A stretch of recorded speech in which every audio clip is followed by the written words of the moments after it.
Now, Part B, Chapter number 2, Common Goals of 5-year Plans. में अब तक हमने टाइप्स ऑफ इकोनॉमिक सिस्टम के बारे में जाना और why India is adopted mixed economy, इसके बारे में हमने जाना. आज हम पढ़ेंगे need for planning in India और importance of economic planning in India. क्या इम्पोर्टेंस है इकोनॉमिक प्लानिंग की इंडिया की इकोनॉमी में, और क्या नीड है, क्या इम्पोर्टेंस है, क्या महत्व है, क्या आवश्यकता है, इसके बारे में हमें जानना है. तो first, limitation of market mechanism. सबसे पहला पॉइंट है इसके अंदर, limitation of market mechanism in a free market economy. Free market economy क्या होती है पता है ना, जहाँ पर कोई रिस्ट्रिक्शंस नहीं होते, बिल्कुल पूरी तरह से खुली अर्थव्यवस्था है. कोई भी आकर यहाँ पर बिज़नेस कर सकता है, किसी के साथ भी डील कर सकता है, उसको किसी से परमिशन लेने की ज़रूरत नहीं पड़ती. उसे कहते हैं ओपन मार्केट या फ्री मार्केट, मुक्त बाज़ार.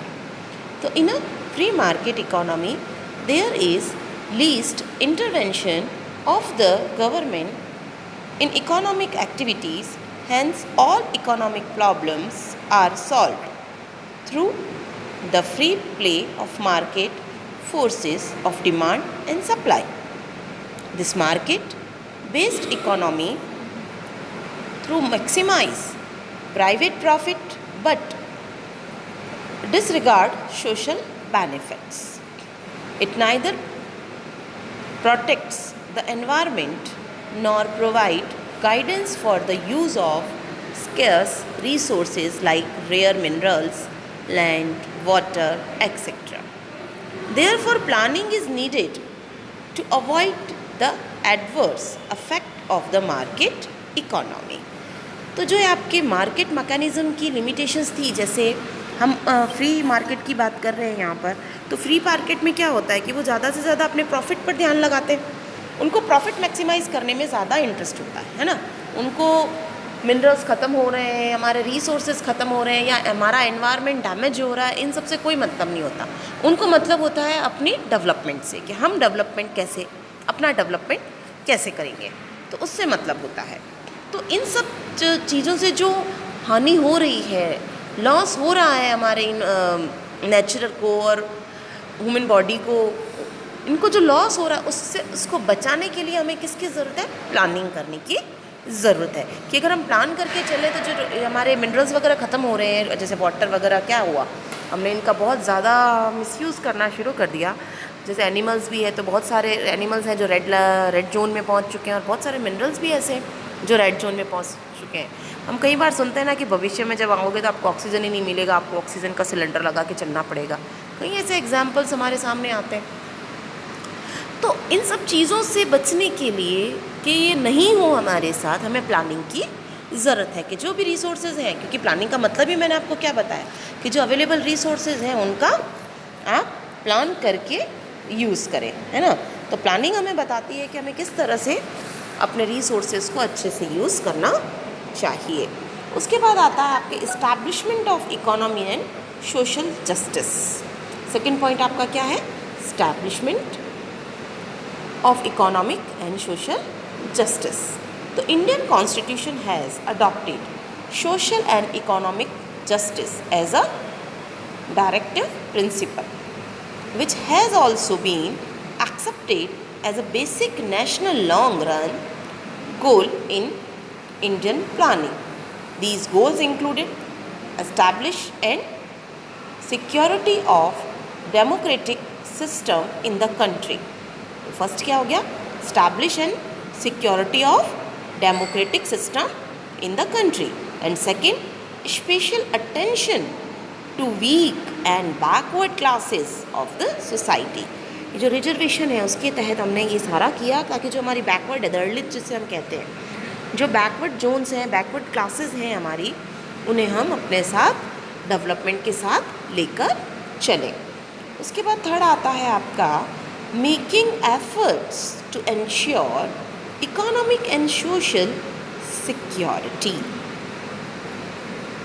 इकोनॉमिक एंड सोशल मतलब आर्थिक और सामाजिक, कोई किसी से ऊंच नीच नहीं करे कि आप नीचे हैं कास्ट में या आप ऊपर है, इस तरह की बात ना करे, या आप अमीर हैं या आप गरीब हैं, इस तरह की बात ना करे, ऐसी सिचुएशन ना आए, इसके लिए प्लानिंग करना बहुत ज़रूरी है। Now fourth, reducing personal and regional disparities. जो ये क्षेत्रीय विषमता हमारे यहाँ ना रीजनल डिस्पैरिटीज़ मिलती है ही है। गोवा बहुत अपने आप में संपन्न है तो बिहार नहीं है, मतलब इस तरह से हमारे यहाँ रीजनल डिस्पैरिटीज़ मिलती हैं। तो अगर हम प्लानिंग से काम करें तो जहाँ रिसोर्सेज ज़्यादा है उन्हें हम शिफ्ट कर सकते हैं, जहाँ पर रिसोर्सेज कम है तो इस तरह से अगर हम प्लान करके चलें तो ये जो रीजनल डिस्पैरिटी है हम उसे कम कर सकते हैं। उसके बाद आता है आपका fifth, preventing centralization of economy power in hands of the few people और फैमिलीज। क्लियर? इस तरह से पहला पॉइंट क्या रहा है आपका, पहली जो नीड है, क्यों ज़रूरत है हमको, ताकि हम हमारे मार्केट मैकेनिज़्म से जो नुकसान हमारी इकोनॉमी को, हमारे नेचर को हो रहा है, प्लानिंग के ज़रिए हम उसे कम कर दें। दूसरा आपको बताया establishment of economy and social justice, हम आर्थिक और सामाजिक न्याय की भावना को प्लानिंग के तहत अपना सकते हैं। हम प्लानिंग करके सबको एक सा आर्थिक एनवायरनमेंट, मतलब economic environment and social justice दिलवा सकते हैं प्लानिंग के ज़रिए। अब आपका थर्ड है use of resources in national interest. तो India's resources are limited in relation to her needs of development.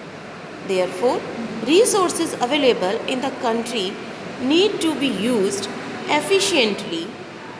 The economic and human resources available in the country can be utilized in the national interest through economic planning. Planning facilitates increase in output according to national priorities.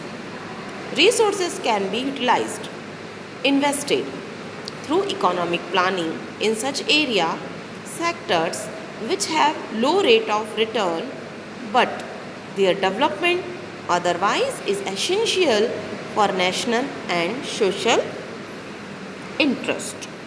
Clear? तो ये क्या कह रहा है कि जो भी हमारा रिसोर्सेज है उसे हम किस इंटरेस्ट में यूज़ करें, हम उसे राष्ट्र के हित में यूज़ करें। तो प्लानिंग के ज़रिए ही हो सकता है कि इस रिसोर्सेज का हम इतना यूज़ करेंगे तो हमारे राष्ट्र का इतना भला होगा, हमारे नेशन का इतना भला होगा, या इतना वो अच्छा डेवलप कर पाएगा। तो उसके डेवलपमेंट के लिए हमें, उसके डेवलपमेंट की जो ज़रूरतें हैं उसे देखते हुए हमें काम करना चाहिए कि इसके डेवलपमेंट के लिए हमें क्या और कैसे रिसोर्सेज का यूज़ करना है, उसे देखते हुए हमें काम करना चाहिए।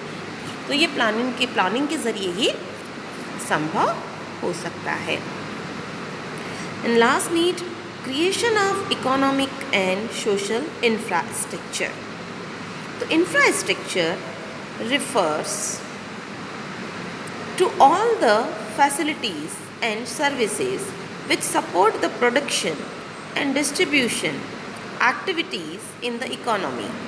These includes power, transport, communication, irrigation, educational institution, health and family welfare. We have to plan to build a strong infrastructure. Private investors are generally to invest in them due to low rate of return on one hand and heavy investment on the other. तो ये क्या कह रहा है, creation of economy and social infrastructure. तो क्या कह रहा है यहाँ पर, infrastructure refers to all the facilities and services which support the production. जो प्रोडक्शन और डिस्ट्रीब्यूशन में जो एक्टिविटी सपोर्ट करती है उसे हम क्या कहते हैं, इंफ्रास्ट्रक्चर। जैसे रोड्स वगैरह है, ये सब क्या करती है, डिस्ट्रीब्यूशन में, प्रोडक्शन में, जो बिजली है, पानी है, ये सारे प्रोडक्शन में, सड़कें हैं, ट्रांसपोर्टेशन है, ये सब क्या करते हैं, आपके प्रोडक्शन में और डिस्ट्रीब्यूशन में जो है वो हेल्प करते हैं। तो दीज इंक्लूड्स, इसमें पावर भी शामिल है, मतलब बिजली शामिल है, transport, communication, irrigation, education institution, health, families, irrigation, मतलब ये सारी चीज़ें जो है वो शामिल हैं। तो हमें प्लान करके इस तरह का इंफ्रास्ट्रक्चर डेवलप करना है ताकि हमारा प्रोडक्शन भी बढ़े और डिस्ट्रीब्यूशन जो है वो बराबर हो सके, क्योंकि चीज़ तो एक जगह बनती है और उसका डिस्ट्रीब्यूशन हमको वेरियस सेक्टर में करना होता है। तो हमारा डिस्ट्रीब्यूशन कुछ ऐसा होना चाहिए कि प्रोडक्शन और डिस्ट्रीब्यूशन में हमारा इंफ्रास्ट्रक्चर इस तरह से हमें प्लान करना चाहिए कि इसमें सुविधा होए। तो ये प्लानिंग के ज़रिए ही संभव है। तो अभी हमने क्या जाना है कि हमारी ज़रूरत क्यों है, प्लान करने की ज़रूरत हमें क्यों पड़ी, ताकि हम मार्केट्स और मैकेनिज़्म के कारण जो हमारे रिसोर्सेज का या किसी भी चीज़ का गलत मिसयूज़ हो रहा है उसे हम रोक सकें और प्लानिंग के ज़रिए उसको सुधार कर डेवलपमेंट के पाथ पर चल सकें। उसके बाद इकोनॉमिक एंड सोशल जस्टिस की बात हमने करी, ताकि हमारे जो सिटीज़न हैं, जो भी पीपल है उस नेशन का, उसके साथ सोशल और इकोनॉमिक जस्टिस हो सके, कोई किसी के साथ भेदभाव नहीं करे और सबको बराबर आगे बढ़ने का मौका मिले। तो ये प्लानिंग के ज़रिए ही संभव है। उसके बाद आया हमको नेशनल इंटरेस्ट।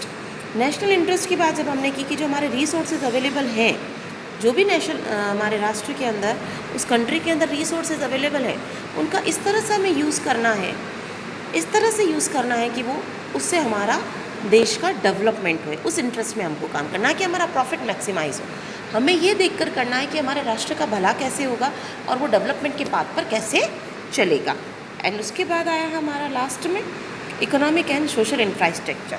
और ऑब्वियसली अभी बात हमने करी कि प्रोडक्शन और डिस्ट्रीब्यूशन दोनों के लिए हमें किसकी ज़रूरत होती है, इंफ्रास्ट्रक्चर की।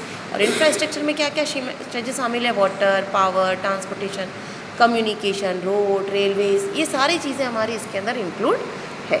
तो हमें हमारे इंफ्रास्ट्रक्चर को कुछ इस तरह से प्लान करना है, उसके डेवलपमेंट का प्लान हमें इस तरह से बनाना है कि हमारे प्रोडक्शन और डिस्ट्रीब्यूशन में हमको मदद मिले। तो ये थे हमारे कि हमको क्या ज़रूरत है, क्यों ज़रूरत है कि हम प्लान करें, हमारे डेवलपमेंट के लिए प्लानिंग क्यों ज़रूरी है, किसी भी कंट्री के लिए प्लानिंग की आवश्यकता क्यों पड़ती है और क्या उसके अंदर महत्व है, क्या इम्पोर्टेंस है। उसके बाद हम कल के लेसन में देखेंगे origin and development of plans in India. कौन कौन से प्लान यहाँ पर बने हैं। अब तक 12 बार 5 ईयर प्लान बन चुके हैं और इसके बारे में मैं आपको कल पूरी डिटेल के साथ समझाऊँ।